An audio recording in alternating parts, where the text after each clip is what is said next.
ప్రతి భారతీయుడు వీర్ బాల దివస్ గురించి ఆ చరిత్ర తెలుసుకోవాలి. మన భావితరాలకు తెలియజేయాలి. డిసెంబర్ 1726న వీరిద్దరు బలిదానం చెందారు. బాబా జోరావర్ సింగ్, బాబా ఫతే సింగ్ సిక్కుల పదవ గురువు గురుగోవింద్ సింగ్ చిన్న కుమారులు. వీరి ధైర్య, సాహసాలను, త్యాగాలను స్మరించుకుంటూ ఈ ఏడాది నుంచి ప్రతి ఏటా డిసెంబర్ 26న వీర్ బాల్ దివస్ కార్యక్రమం నిర్వహించున్నట్లు కేంద్ర ప్రభుత్వం నిశ్చయించింది. సిక్కుల పదవ గురువు గురుగోవింద్ సింగ్ కుమారులైన ఫతే సింగ్, జోరావర్ సింగ్లు ఇద్దరూ ఒకరు 5 సంవత్సరాల మరొకరు 7 సంవత్సరాల వయస్సులో దేశం కోసం, ధర్మం కోసం తమ ప్రాణాలను తృణప్రాయంగా సమర్పించిన వీరపుత్రులు. ఒకసారి గురు గోవింద సింగ్ అనందపూర్ కోటలో ఉండగా ఆ కోటపై మొగలాయిలు దాడి చేశారు. గురు గోవింద్ సింగ్ పుత్రుడైన అజిత్ సింగ్, జుఝూర్ సింగ్లు, ఫతే సింగ్, జోరావర్ సింగ్ల కంటే పెద్దవాళ్లు ఆ యుద్ధంలో మొఘలయులతో పోరాడి వీర మరణం పొందారు. దాంతో గురు గోవింద్ సింగ్ కుటుంబం ఆనందపూర్ను వదలాల్సి వచ్చింది. ఆనందపూర్ను వదిలిపెట్టే క్రమంలో గురు గోవింద్ సింగ్ కుటుంబం విడిపోయింది. ఆయన చిన్న కుమారులు జోరావర్ సింగ్, ఫతే సింగ్లు వారి నానమ్మ గుజరీమాతతో కలిసి ఒక కార్మికుడి ఇంట్లో కొంతకాలం పాటు నివసించారు. తరువాత వారి పాత సేవకుడైన గంగు పండితుడి ఇంటికి మకాం మార్చారు. సహజంగానే గుజరీమాత సిక్కు గురువుల త్యాగం, వీరత్వం, బలిదానం గూర్చిన గాథలు పిల్లలకు చెబుతూ ఉండేది. పిల్లలు కూడా తమ నానమ్మ చెప్పే తమ పూర్వీకుల వీరగాథలు శ్రద్ధగా వినేవారు. గంగు పండితుడు ధనాసతో వారిని మొఘలులకు పట్టించాడు. గుజరీమాతకు, పిల్లలకు ఆహారం కూడా పెట్టకుండా డిసెంబరు నెల చలిలో ఒక బురుజులో ఉంచారు. పిల్లలు తమ నానమ్మతో కలిసి భగవత్ భజన చేయడం మొదలుపెట్టారు. గుజరీమాత రాత్రంతా పిల్లలకు వీరగాథలు చెబుతూ గడిపింది. ఈ క్లిష్టమైన పరిస్థితులలో వారు తమ ధర్మం పట్ల నిష్ఠను కోల్పోకుండా ఉండేలా వారికి తగిన బోధలు చేసింది.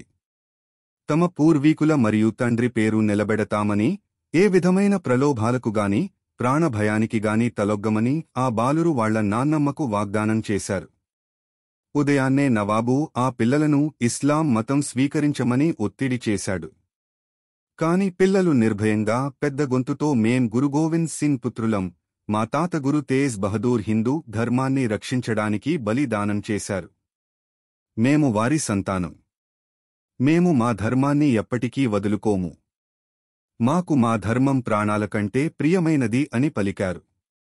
పిల్లలు మిమ్మల్ని వదిలిపెడితే మీరు ఏం చేస్తారు అని ప్రశ్నించిన మంత్రి సత్యానందునికి మేం సైనికులను సమకూర్చుకుంటాం, మీరు చేస్తున్న అత్యాచారాలను ఆపడానికి మేము చనిపోయే వరకు యుద్ధం చేస్తాం అని జవాబిచ్చాడు జోరావర్ సింగ్.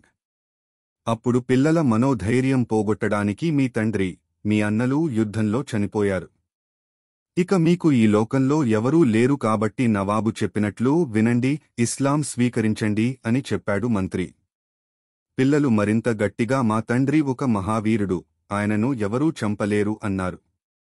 ఈ జవాబు విన్న నవాబు వారిని సజీవ సమాధి చేయాల్సిందిగా ఆజ్ఞాపించాడు. సజీవ సమాధి చేయడం కోసం పిల్లలిద్దరినీ నిర్ణీత స్థలానికి తీసుకొచ్చారు. సజీవంగా సమాధి చేయండి ఆదేశం రాగానే అందరూ ఆ పిల్లలిద్దరూ భయపడతారు అనుకున్నారు, కాని అలా జరగలేదు. వాళ్ళిద్దరూ ఒకర్ని ఒకరు చూసుకున్నారు. సంతోషంగా ఆ నవ్వులో ధర్మం కోసం దేనికైనా సిద్ధం అనే ఒక గర్వం తొణికిసలాడింది. వెంటనే రక్షకభటులు కొన్ని ఇటుకలు సున్నపు మట్టి తెచ్చి వారిద్దరు చుట్టూ పేర్చడం ప్రారంభించారు. మధ్యలో మంత్రి ఇప్పటికైనా చెప్పండి, మతం మారుతారా? ఊహు లేదు, ప్రాణం ఉండగా అది జరగదు అని ధర్మం కోసం గర్వంతో కూడుకున్న సమాధానం ఇచ్చారు. ఇక ఇటుకలు మెడవరకు పేర్చారు. అప్పుడు కూడా అదే తంతు. అన్నదమ్ములిద్దరూ ఒకరినొకరు చూసుకున్నారు.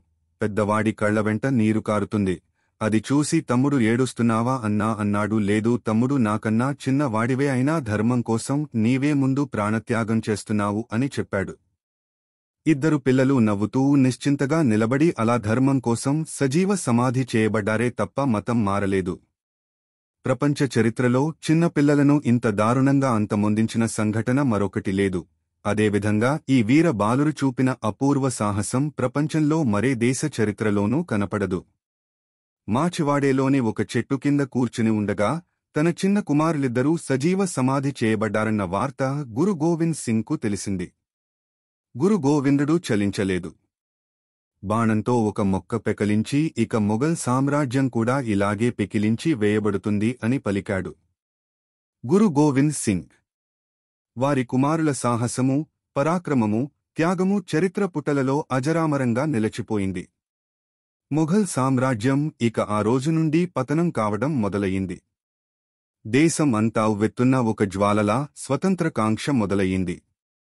ధర్మం కోసం, దేశం కోసం అతి చిన్న వయసులోనే బలిదానం చేసిన వీర బాలల చరిత్ర నేటి తరానికి తెలియాలి, అందరికీ తెలియజేయాలి.